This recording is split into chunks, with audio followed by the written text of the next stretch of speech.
gaining these spiritual gifts that I had as a kid. So I just wanted to let you all know that my journey began at an early age.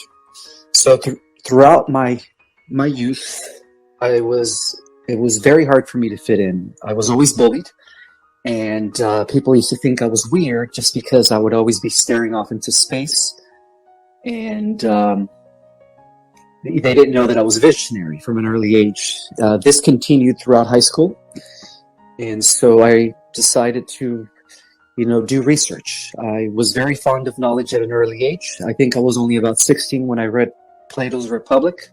I studied Socrates, Pythagoras, as well as many other philosophies, all the 18th century philosophies from Nietzsche to Immanuel Kant. I've studied them all, and that wasn't still enough for me. So as a kid, as a teenager, I developed a hunger for knowledge, and so I started researching the esoteric arcane tradition. When I started researching the esoteric aspect of knowledge, that's what I resonated with. I learned about a whole new different world that existed beyond the five senses, beyond what we've been taught in school. And so I started digging deeper and deeper. At the age of 21, I had already known about secret societies, the secret history of the earth. I've learned about the ancient galactic wars. I've learned about the ancient battles between good and evil, or what I call in my first book, the two brotherhoods, the dark and the light. And so my first book that I wrote was at the age of 26. I started researching it at the age of 21, and I published it at the age of 26, 27, around that time. The book was titled Secret Government, Revealing an Alternative Version of History based on the battle between good and evil.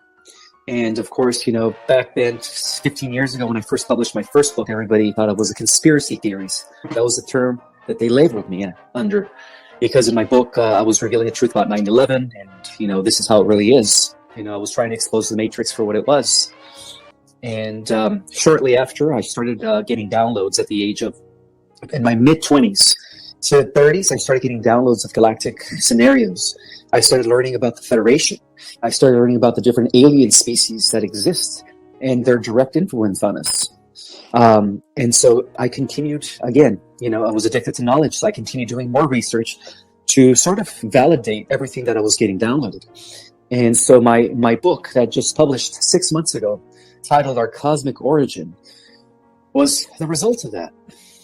It took me about 10 years to research it because that book has so much knowledge. I cover everything from the prehistory of our world and how it connects to the ancient galactic wars that took place in our Milky Way galaxy, to give people an actual explanation of the narrowed battle that is taking place on our planet between the White Hats, or the White Brotherhood, and the Dark Brotherhood, or the Luciferian branch of the Dark Brotherhood. And so in my book, Our Cosmic Origin, I reveal everything that people need to know about our galactic history, and in great detail. I also uncovered a greater organization of cosmos. I came to realize that we were one of many, many, many universes, that even our own universe was organized into a bigger cosmic body known as a cosmic minor sector. So when I was researching all this knowledge, I felt that people of the earth needed to understand this higher level of information, because it had not been circulated. It was obliterated for thousands of years since the fall of Atlantis. And I think only the priesthoods of Egypt understood some of this knowledge that I reveal in my book, but they kept it to themselves. And now I believe that we are living in a time where all this information should be shared to the public and to the general, all this information should be shared to the general public in order to assist us in the transition that is happening right now on planet Earth. We are living in a period where we are ending the last few days of a dark age. According to the Hindu tradition, is called the Kali Yuga. So we are going to be entering the golden age, which is Tetra Yuga. Sattva Yuga. So this is a repeating cycle that occurs every 26,565 years, and has a lot to do with the precession of the equinoxes in the Platonic year.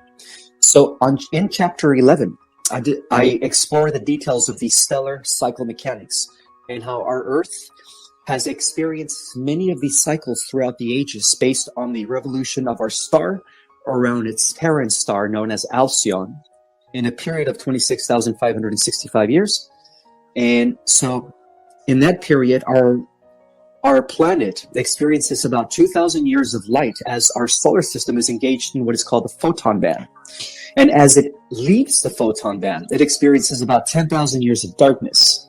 So our solar system has already completed 5,500 cycles of that, which means we've been around for a long, long time. And as I reveal in my book, Our Cosmic Origin, we've been around for millions and millions of years. So that's the reason why our solar system has completed 5,500 cycles. That is known as the Platonic year, or the position of the equinoxes. So because it's done so, our entire central sun, known as Alcyon, which is the parent sun of Helios and Vesta, which is the name of our solar sun, our star system, is also completed a full revolution around the galactic core in a period of 2,600,000 years. So because that revolution has already occurred, it is believed, and this is what I talk about in my book, that the Earth is no longer to experience any more dark ages. So within the last 50 years, scientists have been using instruments to depict and measure that something different is happening to our solar system. These anomalies have been going on for over 50 years, and they were trying to figure it out.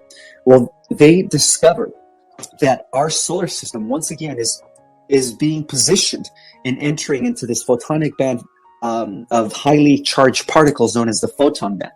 And so, according to these measurements, we are already almost fully engaged. And that explains why the Hopi prophecies, the Mayan prophecies, talked about or revealed in 1987 that we've achieved what is called the harmonic convergence. And the harmonic convergence has a lot to do with the ending of not only a 2,000-year cycle of one age to the next in the zodiac, but it marks the ending of a 5,000-year cycle, which is two of those, but it also marks the ending of a 26,565,000-year cycle, which is 5,000-year cycles, or 5 yugas, 5 world ages. So that's the reason why we were marked as the harmonic convergence, because they were trying to let us know that, hey, this is what's happening. Changes are upon us. Life as we know it is going to change. Not the end of the world. The world has never ended. Again, planet Earth has been here for a very, very long time, as well as civilizations for millions of years. So what they believed, and according to my research, and from what I understand, is that we are once again entering this photon band and getting ready to enter the age of Aquarius, which is going to be marked by harmony, brotherhood, sisterhood, unity consciousness, understanding the laws and principles of the law of one for those that make the ascension. Now, it's also very important to understand that there is going to be some sort of a timeline split, which I talk about in my book in the chapter 14, when I explain what the situation will be like as we transition into this golden age. So it turns out that not everyone's going to be making the positive timeline split, because the Earth is getting ready to split into two parallel Earth realities. The positive parallel Earth reality is for those that are making the positive timeline, which is going to be marked by a new heaven on earth. And those are the people that are doing the spiritual work. Those are the people that are acknowledging that we are all one, that everything is interconnected, that there is no separation between us, the earth, the elements, the stars, the galaxies, and hence the universe. We are part of a greater organism. Okay, so people are recognizing this concept of unity consciousness. And those are the people that are going to be making the fifth dimensional Earth reality, which is almost fully set in. The grid structure that is materializing and manifesting this fifth dimensional Earth reality is already in place.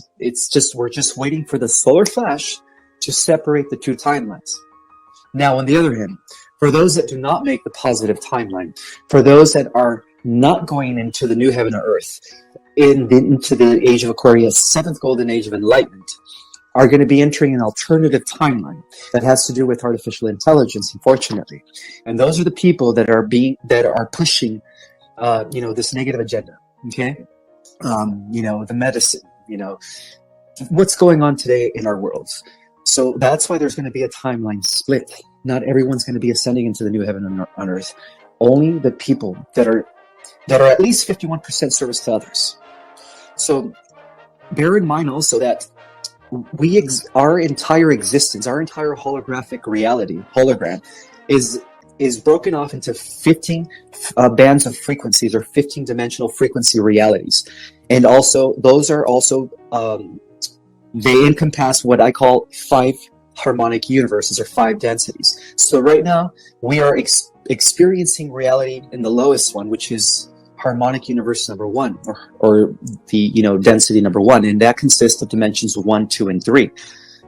Let it be known that before we were thrown into this lower reality, into this carbon-based matter where we are mortal, we once existed in harmonic universe number 2. That's where the original genetic experiment to create what was known as the Terranusian race came into play. And the Earth back then was known as Planet Terra.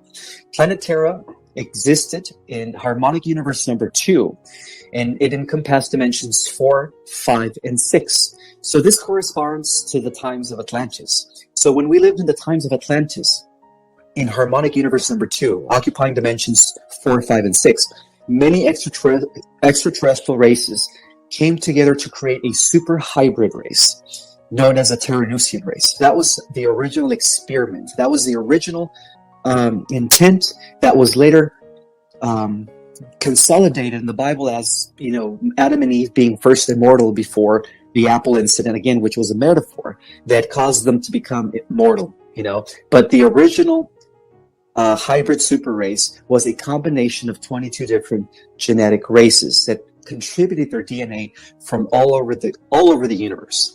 And now, in turn, bear in mind that all these races that contributed their DNA to make this hybrid super race during harmonic universe number 2 on planet Terra also were hybrid races consistent or composed of over 100 different races from multiple universes.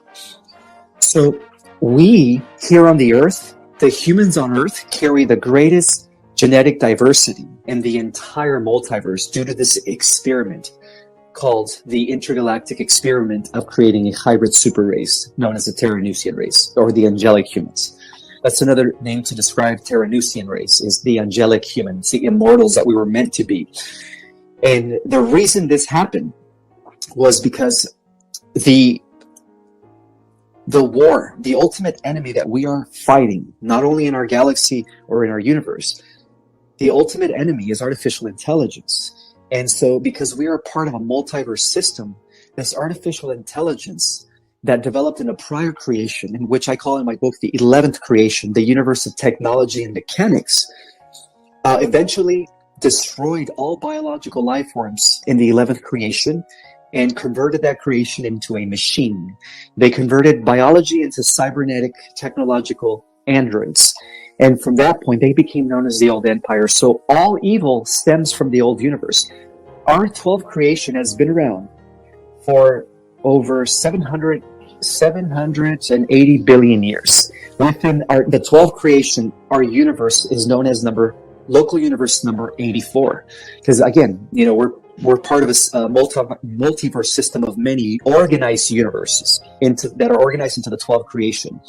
And so when the old universe, known as the 11th creation, decided to become the old empire, this artificial intelligence was able to evolve to the level of the 11th dimension, or it was able to destroy a 12th dimensional planet that was Earth.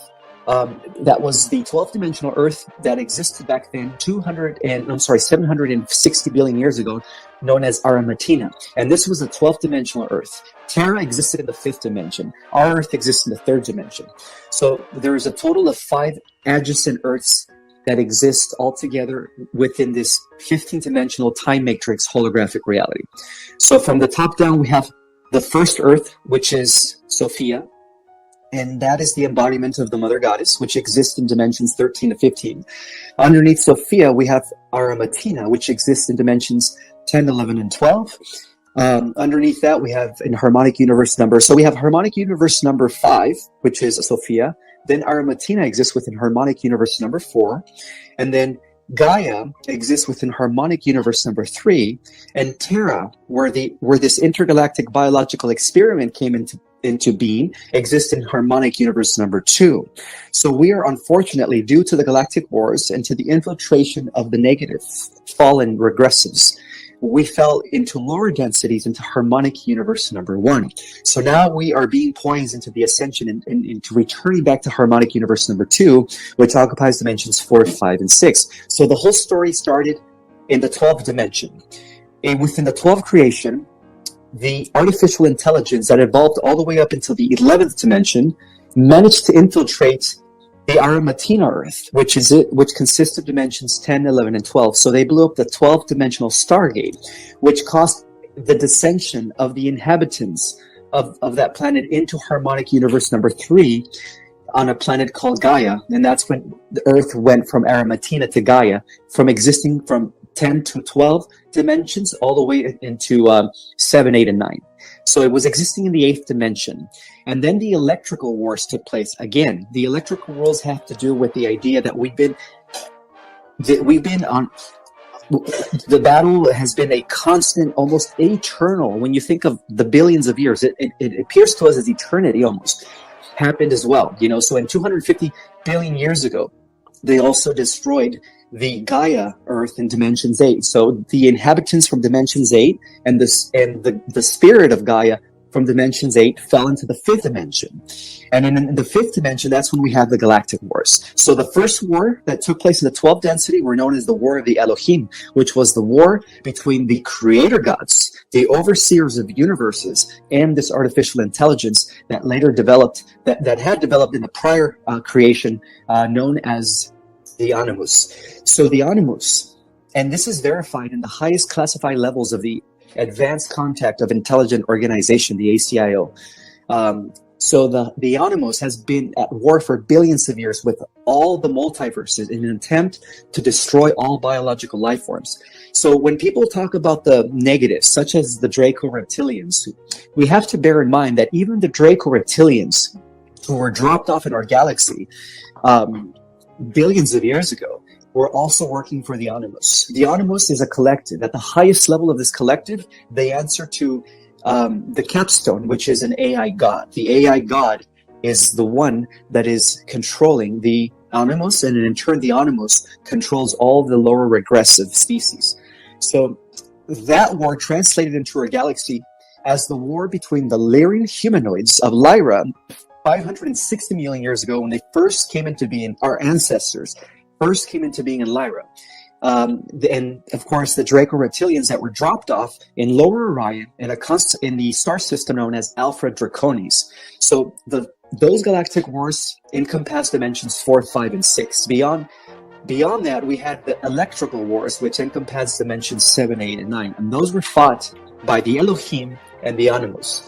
And so the Animus has been in constant war. Okay, so now we have the Dracos who were dropped off in harmonic universe number 2, consisting of dimensions 4, 5, and 6. And then that's when the galactic wars begin in the history of our galaxy. So how do these wars begin? Okay, very simple. The Lyrans, who were the first humanoids to come into existence 560 million years ago, went off to explore other solar systems within the constellation of Lyra. And they gradually populated different planets. The first planet they established their righteous throne was planet Avion. And then they went over to Avalon, created a kingdom there, and then they went over to Apix. And then in addition to that, they decided to further expand beyond the Lyran constellation. And again, this is before their confrontation with the reptilians of the Draco star system. So they went off to peacefully expand and explore the different constellations in our galaxy, but in a very peaceful way, bringing forth the teachings of the law of one, of the idea of service to others, to these other species that were still evolving from a primitive state or that were already at a interplanetary or stellar level of reality. They established a good trade, an interstellar trade with these other species as they were teaching them these spiritual principles of the law of one.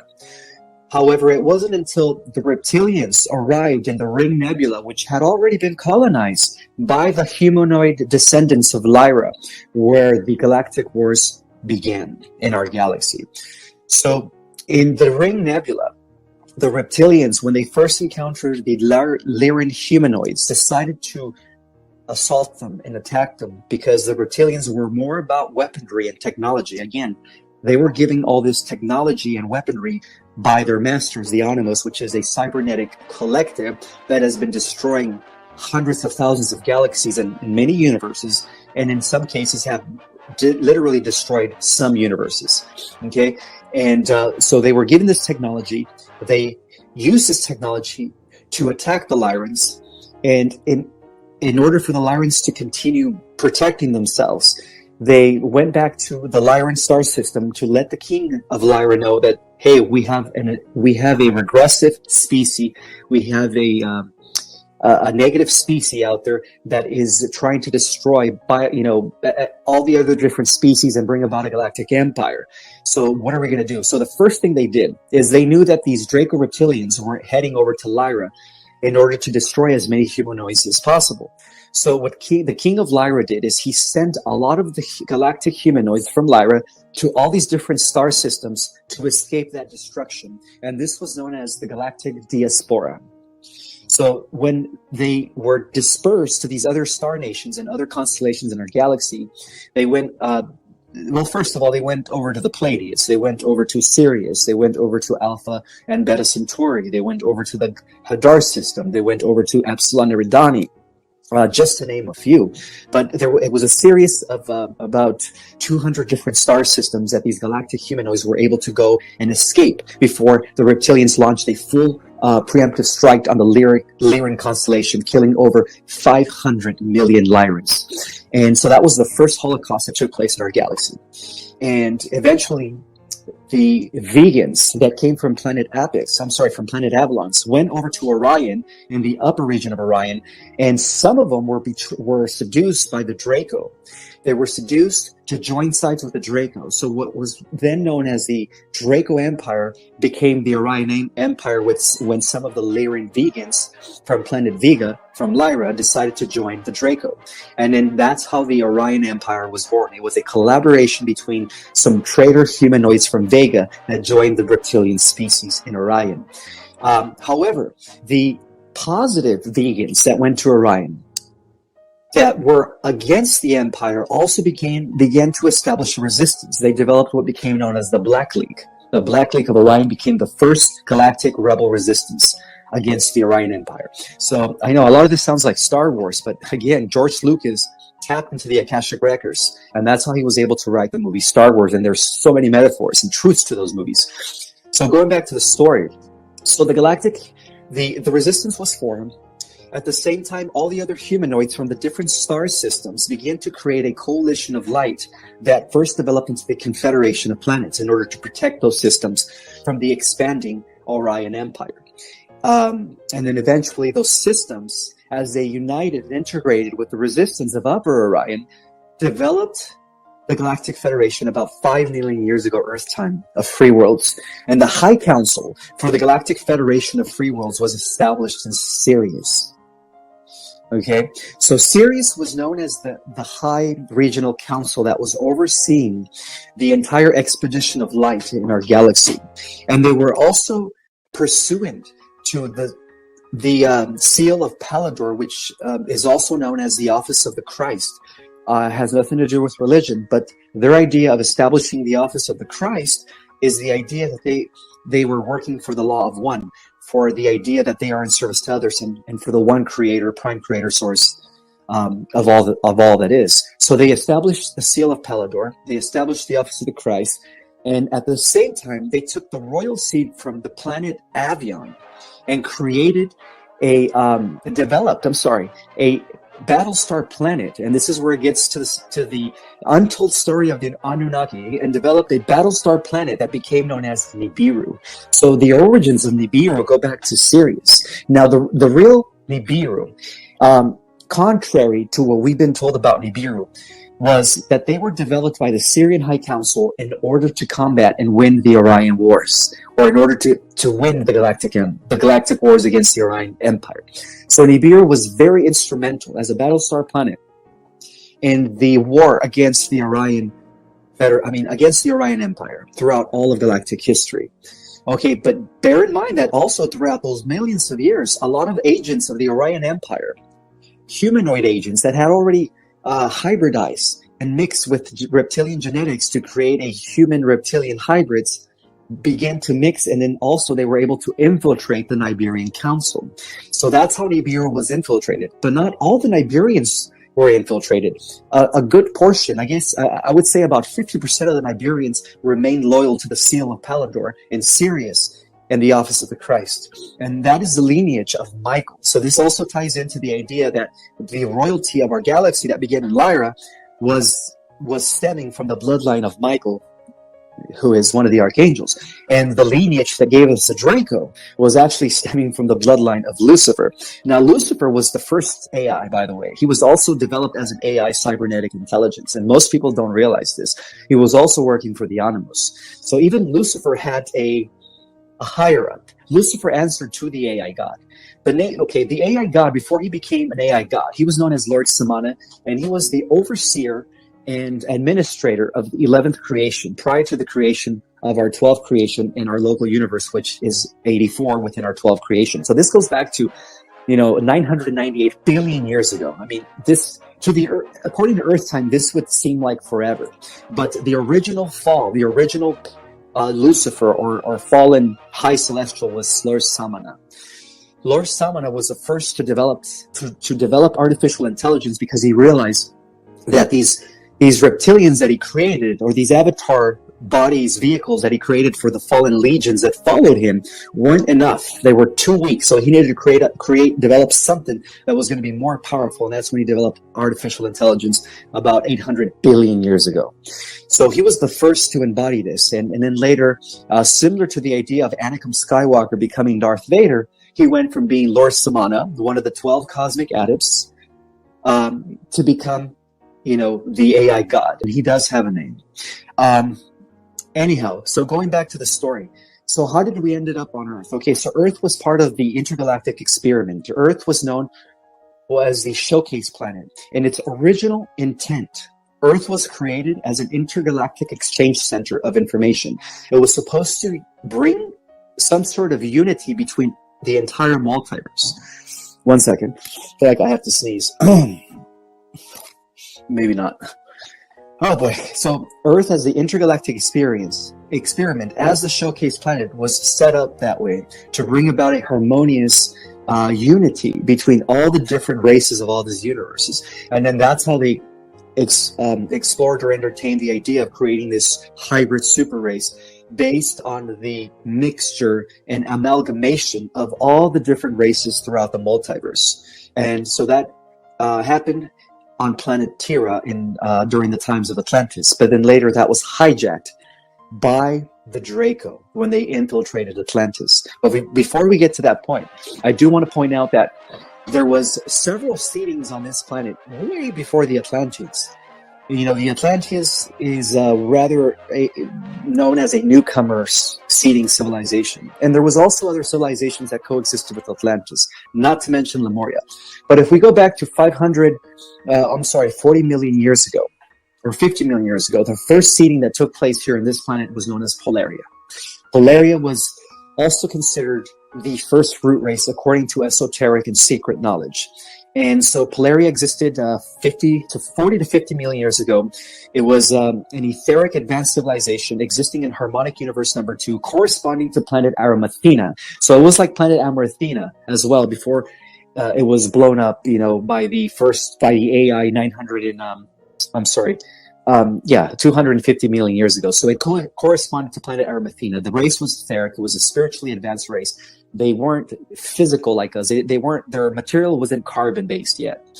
Okay, so eventually that civilization was wiped out during the electrical wars that took place about 250 million years ago. I'm sorry, that race was created 500 million years ago, but it was wiped out 500 billion years ago, but it was wiped out around 250 billion years ago. I'm trying to get my chronology here straight. Okay, so the Polarian root race was destroyed by the artificial intelligence. That was known as the electrical wars. And then after that, we had the second root race, or the second Earth ground experiment that became known as Hyperborea. Now, the Hyperboreans existed millions and millions of years before Lemuria and before Atlantis. They go back to about a couple billion years ago, and they did exist here on this planet. And the Hyperboreans were, again, a very etheric, advanced, super spiritual race that was also involved in the wars against artificial intelligence from the 11th dimension. So they also correspond to the second phase of what became known as the electrical wars that took place during those days. And so they were destroyed. And after that, there was a third seeding that became known as Lemuria, which goes back to 2 million years ago. So Lemuria has existed for 2 million years in the Pacific Ocean. It was a huge continent. And at that point, they were becoming more denser. So they were matter carbon based. They occupied dimensions, dimensions 4, 5, and 6. And then what happened was, Lemuria was also known as the mother continent. It was flourishing very beautifully. They were very well aligned with the office of the Christ from Sirius. They were very well living in harmony with the laws of one. And it was a type of matriarchy society where the mother goddess was considered God. And so it was a society that was run by females. That was Lemuria for you. Not to mention, they were also a very hybrid race. They had certain members of the race were able to become aquatic. Certain members of the race mixed with bird-like species, so they were able to have wings and fly. And that's where we get the concept of angels with wings. They were these Lemurians who were hybridized with all these other extraterrestrial races. And they were flourishing for at least 1.5 million years to 2. And this is what happened. So during those days, the Lemurians were known as the mother continent because there were other seedings. In the region that we call Mexico today, that was known as the Yucatan Empire, or the Yucatan Civilization, not the empire, Yucatan Civilization, which was under the guise and direction of the Lemurians. In the region we call today India, we had an advanced civilization there called Rama. Sorry about that. I just had a phone call. The Rama civilization was also seeded by those that were overseeing the office of the Christ and the seal of Pelador. So they were very beautiful beings that were living in harmony with the Yucatan civilization and the Lemurian civilization. We also had another civilization in the region we call today China, and that was known as the Yu civilization. So we had 4 existing civilizations that came right after Lemuria that were seeded by the different extraterrestrial races. So we had Lemuria in the Pacific Ocean, we had the Yucatan civilization in the in Mesoamerica, we had the Rama civilization in India, the region of India, and then we also had the Yu civilization in the region of China. And then the 5th civilization that came to exist approximately 900 or close to 1 million years ago, 900,000 years ago, was Atlantis. Now, Atlantis, in its original establishment, was a beautiful, glorious civilization. Because you have to understand, Lemuria was non-technological. They were more about spiritual evolution. Everything they did was conscious-based. They had a very symbiotic relationship with the elements, similar to the movie Avatar, where the entire species was connected to the organism of the planet, and they were living as one. That's how the Lemurians existed. They had no external technology. And then still, they were able to use their light bodies to traverse the different dimensional planes of reality and to travel to other star systems. So the other civilizations that came after them were very similar to them. Again, no technology. Technology, or what we call external technology, came as a result of the Atlantean civilization. The Atlantean civilization was established by different extraterrestrial races that came from the Pleiadians. And there was nothing wrong with them, because the Pleiadians were also a very balanced culture between spirituality and technological development. So they were trying to bring that over to the Earth in the form of Atlantis. So Atlantis was developed that way. And during its initial stage, it was a beautiful, marvelous golden age. Everything was in harmony. They recognized Lemuria as the mother continent. They lived in harmony with all the other civilizations, the Yucatan, the Rama, the Yu, Lemuria. It was a glorious, glorious planet. And this corresponds to the Eden, what the Bible calls the Eden. The idea that there was this tropical, beautiful Earth-like back then. But what happened was, after a few thousand years, perhaps even 500,000 years, the civilization of Atlantis, little by little, different members started infiltrating members from the Orion group. The Orion group has always been the negative side within the history of our galaxy. They started infiltrating Atlantis because they couldn't infiltrate the other civilizations. They were way too spiritually evolved for them to be infiltrated. But because the Atlanteans were also physical, at that point they were etheric, physical, occupying dimensions 4, 5, and 6, living in harmonic density universe number 2, they were able to infiltrate them. And little by little, the established Atlantean society began to change as a result of this infiltration. So the Orion group, who infiltrated Atlantis, started switching its golden age into one of a dark age. Little by little, what used to be the priesthood of Atlantis, the spiritual council, the Council of 12, that used to oversee the civilization during its golden age, began to fall because the priesthood was infiltrated, and it was infiltrated by the negative aspect of the Anunnaki. So remember how I was telling you there's two factions of the Anunnaki. There is those that come from the line of Michael, and then there's those that come from the line of Lucifer Draco. So the line of the Lucifer Draco gave us Enki, by the way. So everything we've learned about the Anunnaki is false. It's actually the other way around, because those Sumerian tablets were tampered by the priest of Belial Baal, Marduk, who was the son of Enki Poseidon. Enki Poseidon, the reason he's known as Enki Poseidon is because Zeus in Greek mythology and Poseidon were actually Enki and Enlil. Zeus was Enlil, so it's the other way around. Zeus Enlil was actually guardian of Earth during those days, but something happened. Zeus Enlil had to be called to another part of the galaxy to do war against the artificial intelligence. Enki was left in charge, and that's why he rewrote all of history to make it seem like Enlil Zeus was the bad guy, and he was the one that was, the good guy and the protector of the human race, but it wasn't that way. So this is contrary to what we've been taught, including the Sumerian tablets. They were all tampered with, people. So Enki Poseidon was the result of the marriage between Anu, who was the Iberian commander, and Draman, who was the Draco princess of Orion.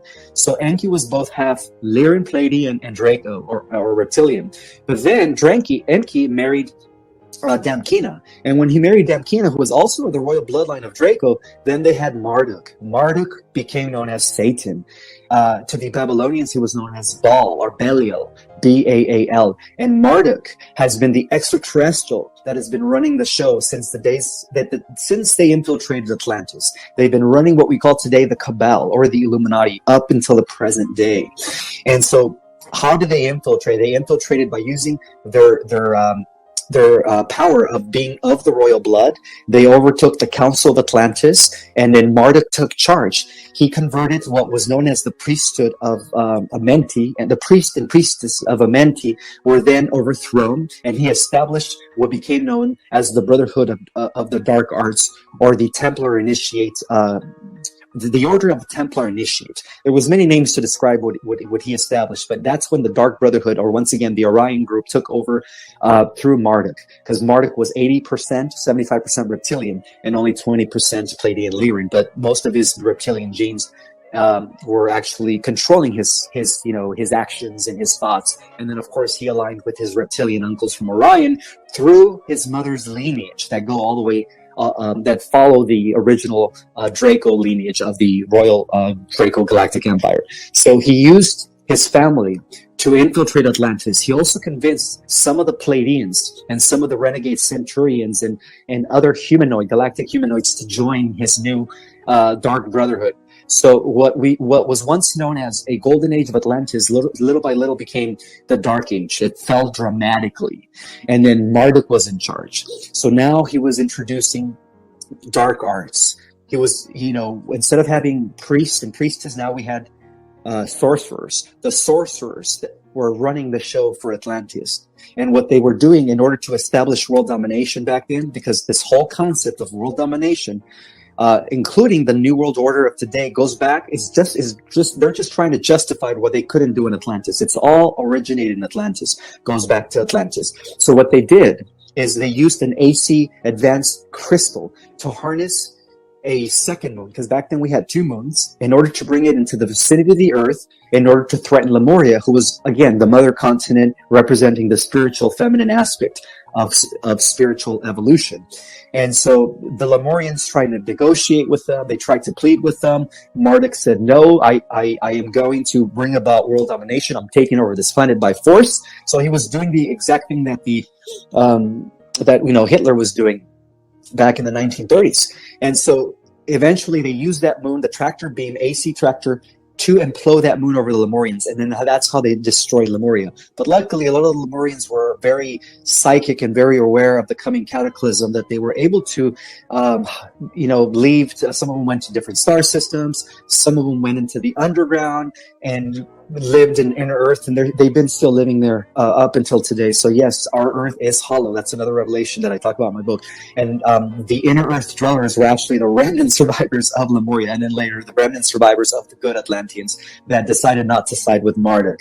So when they destroyed Lemuria, they were getting ready to also destroy the other civilizations, right? The Yu civilization, the Yucatan civilization, and the Rama civilization, which was also existing during those days. And they tried negotiating with Marduk, and Marduk said, no, I'm bringing about, if you guys don't submit to my power, I will also destroy your lands and your continents.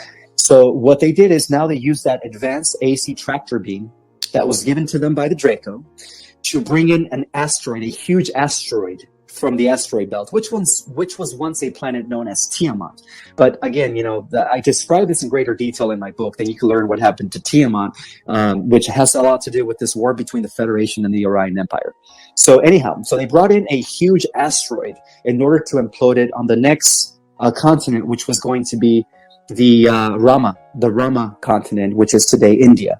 And right in the nick of time, Nibiru, which was operated by, Enlil, Commander Enlil, who was the son of Anu. Again, these are the positive Anunnaki, okay? Because we only hear about the Anunnaki enslaved us. They created us as a slave race. There's a lot of, misinformation out there about the Anunnaki. There was two factions, okay? It's just, again, the records were rewritten. So right in the nick of time, the Battlestar planet that was working for the Syrian High Council of the Office of the Christ came in the nick of time, and instead of having that asteroid implode on Rama, they actually moved it. They used Nibiru to use an electromagnetic field to beam the asteroid and then reverse it over to the Atlantean, which is Atlantic Ocean today, over to the Atlantean region in order to implode it over the Atlanteans. So right in the nick of time, Enlil, Zeus, whatever you want to call him, who was guardian of Earth then, representing the bloodline of Michael, came in the nick of time with Nibiru to blow that asteroid over Atlantis itself. And that happened approximately 15,000 years ago. Now,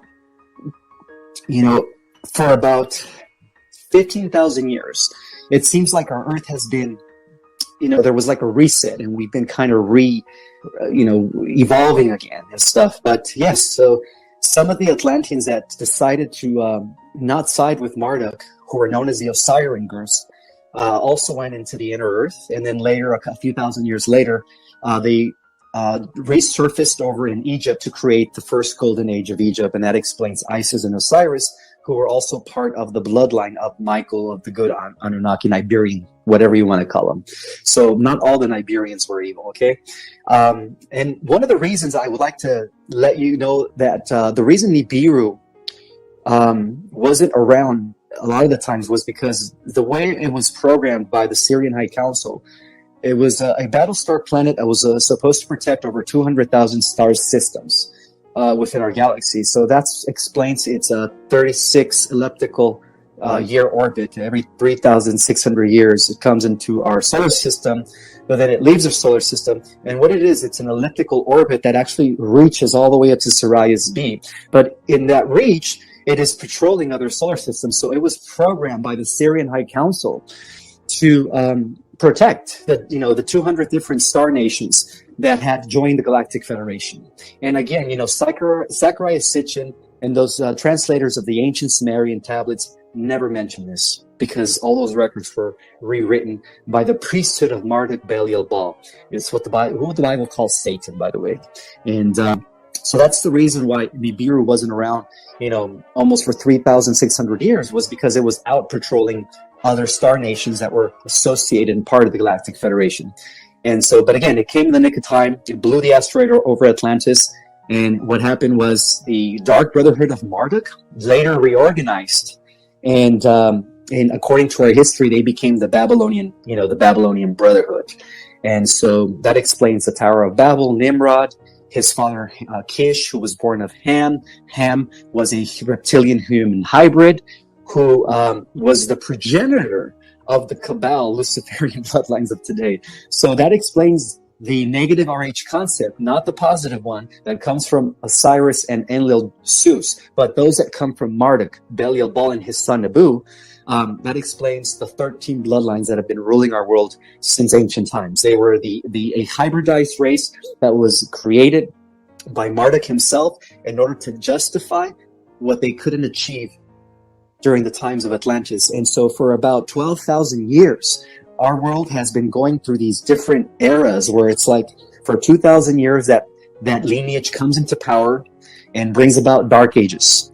And then 2,000 years more after that, the lineage of Zeus and the lineage of Osiris bring forth golden ages, right? They bring forth commonwealths, societies of harmonious justice, societies of righteousness where it's service to others.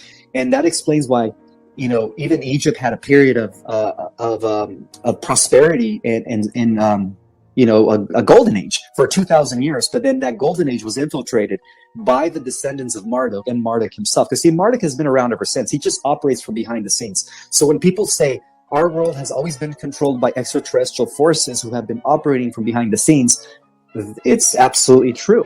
The Cabal has always taken orders by these fourth dimensional Draco, who in turn, the fourth dimensional Draco, take their orders from this Animus collective. And in turn, this Animus collective, who is this AI cybernetic collective, take their orders from what used to be Lord Samana from the 11th creation, who is now the AI God. So the beauty of this all, people, is that we're living in a time where, because we are the hybridized intergalactic super race, and the Earth is known as the showcase planets, the intergalactic price of all creation is about to take our place in the cosmos as we begin a new heaven on Earth. It's almost going to be like the entire history of all these wars that have ever happened it's going to be an alternative universe where everything's going to be erased. All the negative stuff is when this transition takes place, it's almost going to be like none of that ever happened. Atlantis is going to resurface. Lemuria is going to resurface. All those worlds that were destroyed throughout the galactic wars are all going to just come into existence fully intact because of what the central race did. Now, who is the central race? The central race comes from the central universe, which oversees the 12 major creations. So the central universe, you could say that the central race are the realms of infinity. Those are the entities that have never had a beginning or end. They are the ones that are facilitators of the time, what is called the 15-dimensional time matrix holographic reality. They are the facilitators of the 12 major creations, and then within those 12 major creations, the hundreds and thousands of local universes that exist.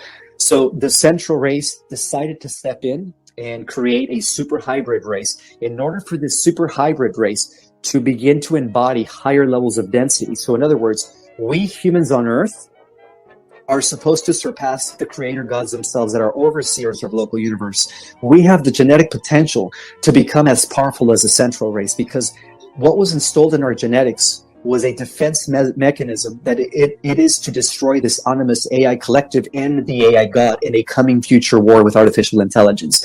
And that's how important we are here on the Earth. This central race organized this and created this long ago because they were always 10 steps ahead of the AI God. So what they did is they went all the way back to time to create an alternative version of alternative timeline, whereas none of these wars took place. The AI God, the Animus, and the reptilians never existed. So when this shift takes place that we're undergoing at this time into the age of Aquarius, it's going to mark the beginning of a whole new heavens, of a whole new cosmos, and a whole new Earth. And that is going to be like if nothing ever happened. Everything's going to be restored back to its original makeup. Now, on the other hand, the AI God is very intelligent, and he knows that they create an alternative timeline where he never existed. So what he is trying to do through places like CERN is they're trying to create an alternative timeline where the people that are forcing the, the medicine, that are working for the big tech, right? Like, I don't want to say Zuckerberg and, Gates and all that stuff. These people who are actually agents of the AI God, believe it or not, big tech is working for the AI God. They are at the core of this, of this final war against evil. The way they are the evil, we are the good. So they are at the core of all evil. So they're already working out a plan through CERN to create a further reality simulation, a type where it's going to be more of a digital world, where those that are not, that are taking, and are for it and are pushing it, are going to be part of this transhumanist agenda that is going to culminate in their translation, because they're already copying our reality into this alternative universe called the Phantom Matrix. The Phantom Matrix is a universe that this AI God facilitated as a result that exists outside of our 15-dimensional time matrix, outside of our living organic universe, as a result of this alternative timeline that was developed and installed by the central race of the central universe, who oversees everything. And so what he is doing, and what he did, is he's creating an alternative matrix. And this has a lot to do with the concept of what Zuckerberg calls the metaverse. The idea that they want to throw us into this further digital reality in order to eventually convert, well, not all of us, but those that do not make the ascending timeline, they want to convert them into machines in the long run. But in the future, there is going to be a clash between the organic ascending timeline and the artificial digital cybernetic timeline. And at that point, that's when the super race, as we activate and we enter this new era, 12 strands of our DNA are going, like cable cords, are going to begin to function. And when they do, many of us are going to have access to superhuman powers, because again, we humans on Earth are so powerful that we are only using 4% of our full genetic material. Now, the other 96% is where our true divine godlike powers reside. So as we activate that, by the end of the millennium, as we explore at least 1,000 years of peace, many of us are going to be at the level of using 100% of our full genetic material. And again, that is a amalgamation of all the different races of many, many universes put into one genome to create a hybrid super race that was intended to defeat this future coming war against the AI collective and his Phantom Matrix alternative creation that he's developed over the course of the last millions of years, since the central race, decided to alternate the timeline, which is now taking effect. So we are at that point right now. We are at the point where we're about to enter a better world, but in 1,000 years, we will do one last final war against this AI God and his minions. And according to what I've seen in different probable future visions, is according to what I know also from what I understand, is that we do win this war based on the idea that when we use 100%, we are going to be way more powerful than this AI God. We're going to be operating. See, the AI God only has intelligence all the way up to the 11th dimension. We are going to have intelligence all the way to the 15th dimension. And so when we reach our full capacity, we're going to be 3 power levels over him and his minions. And then that's what's going to mark the end of him and his existence as we begin a new cosmic cycle. And this Earth is going to be at the center of all that. And it's already being prepared. The billions of galaxies have already joined forces here within our solar system within the last 50 years to create an intergalactic union of many galaxies coming from many, many universes, forming what is actually now known as a Super Federation Council.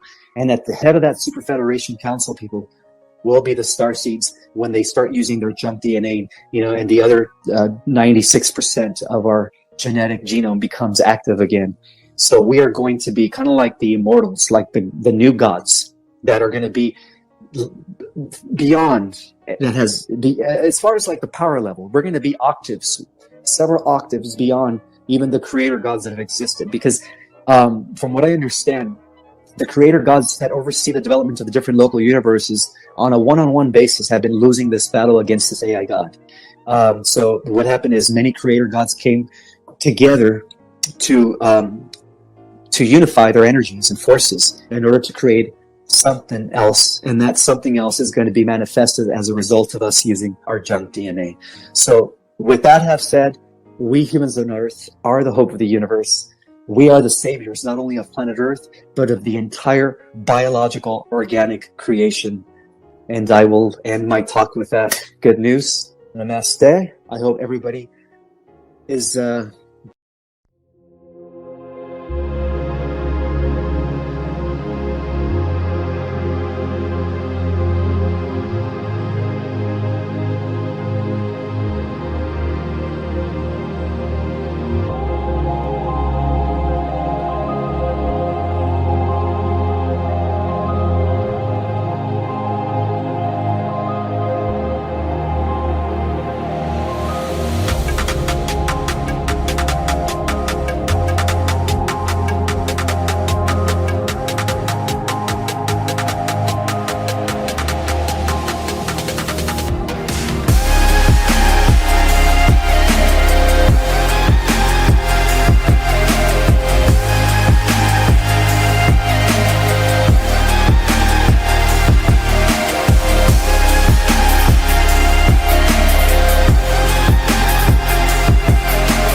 Chẳng được quên khi cơn mưa đêm lại về. Em đã quên lời thề và ta như đông chìm sâu. Không còn mới em anh nhận màu. Em chỉ cần mơ bye bye. Chỉ còn là những cơn mưa vô giá. Cho bên mơ em không mơ anh. Anh một đêm mơ. Chỉ cần bên em không được còn nhớ. Và chỉ có em không còn nhớ. Và người ta bên nhau như là tớ. Muốn nhớ về say em chỉ có mấy em ở đây. Và anh như muốn chết đi nhưng không muốn em mãi mãi. Tình yêu làm cho ta đau đầu. Không em như mà mơ mộng. Anh như đang mong cầu. Và mưa bên em ngủ sầu. Chào các bạn mai em mơ. Chỉ có bên em nhưng là khó mơ. Em vẫn đang dài. Em muốn bên ai. Anh không mong gì hơn. Chỉ mong em sẽ ở đây ôm anh thật gần. Anh chỉ mong đôi ta được có nhau. Và đừng em đâu anh mơ em. Một đêm bên ai đừng có em. Ta sẽ trao nhau môi hôn thật sâu. Ôm anh.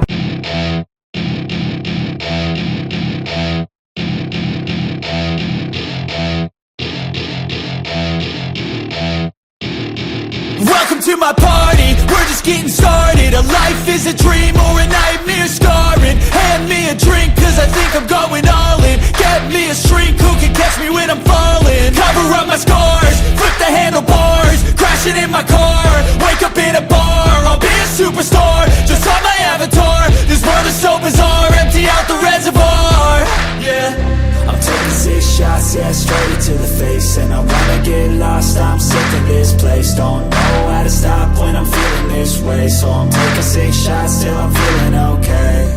I think I'm going crazy, don't think I'll get home safe. So I'm taking 6 shots, all straight to the face. I'm taking 6 shots, are you coming with me? I'm taking 6 shots, yeah, straight to the face. And I wanna get lost, I'm sick of this place. Don't know how to stop when I'm feeling this way. So I'm taking 6 shots till I'm feeling okay.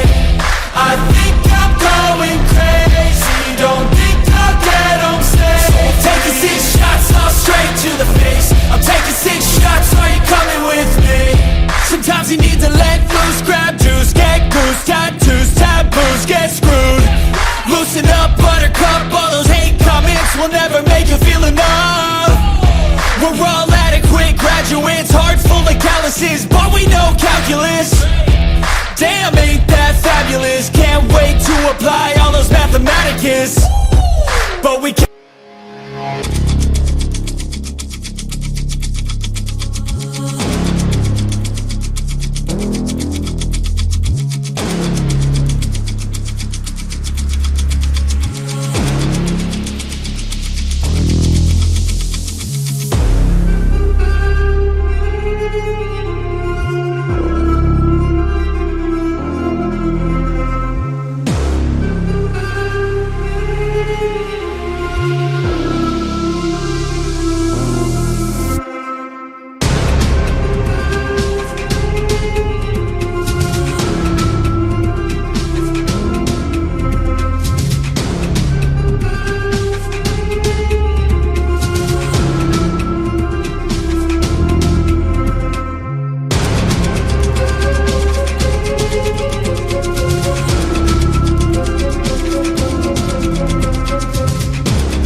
We'll